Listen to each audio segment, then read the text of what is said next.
When the Brexit vote took place in 2016, I was resigned to accepting it.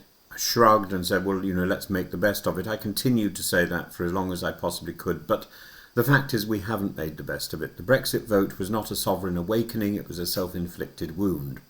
Wrapped in the rhetoric of rebirth but soaked in economic regression. For years, politicians have blamed everyone but themselves. Migrants, Brussels, judges.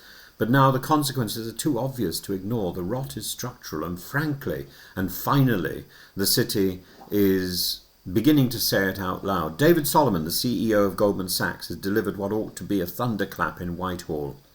Speaking with the weary precision of a man counting capital, he's warned that London's position as a global financial hub is fragile and Brexit is the fault line. So, examining the evidence, Goldman Sachs has 80 people in Paris a decade ago, now it has 400. Regulatory shifts since Brexit have forced key financial functions out of London and into EU jurisdictions. Goldman's European talent is no longer concentrated in the UK, it's now dispersed across Frankfurt, Munich, Milan and Warsaw. Why? Because the freedom of capital now flows through regulatory competence and political stability, not nostalgic nationalism. The very mobility that made London great is the mobility now draining it. And Solomon's warning is not isolated. HSBC, JP Morgan, Morgan Stanley, all have trimmed operations or shifted teams, and the UK's banking elite once boasted of passporting rights, the ability to trade seamlessly across Europe. Brexit amputated that advantage. This isn't merely symbolic, it's practical. The European Central Bank now requires certain clearing functions to take place within the Eurozone. M&A transactions, regulatory compliance, trading desks have migrated across the channel. Crucially, Solomon notes that policy and incentives matter. London is becoming an outlier in tax, in regulation and in credibility. And when a country becomes an outlier, it loses leverage. The UK has become a jurisdiction to avoid, not emulate. And talent's mobile.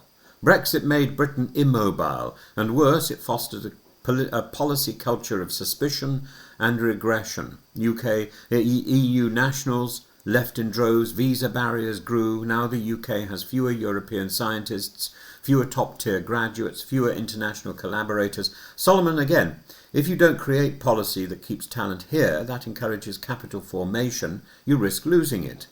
Tech startups now prefer Amsterdam or Berlin. EU-funded research has declined. The loss of Erasmus and Horizon Europe participation has made Britain intellectually provincial.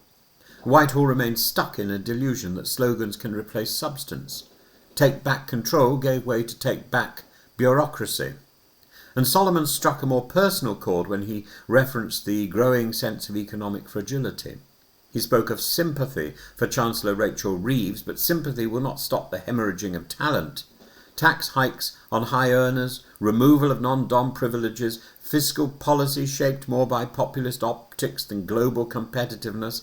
Even the former head of Goldman Sachs International has relocated to Milan, citing the UK's punitive direction. This is no longer an economic signal, this is an air raid siren.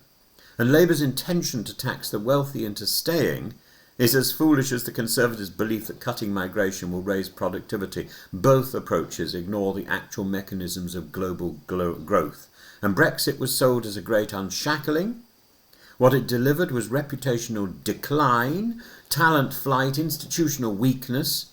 And London still glitters, but its dominance is now contested, and its fate rests on decisions made in Paris and Frankfurt, not Westminster. Blaming Liz Truss is convenient, and I will go on to do so. But the deeper truth is this: Brexit has made Britain smaller, poorer, and a less serious country. And until that truth is confronted by the very politicians who championed this false liberation, the UK will continue its descent into irrelevance. The elephant in the room is no longer Brussels, it's us.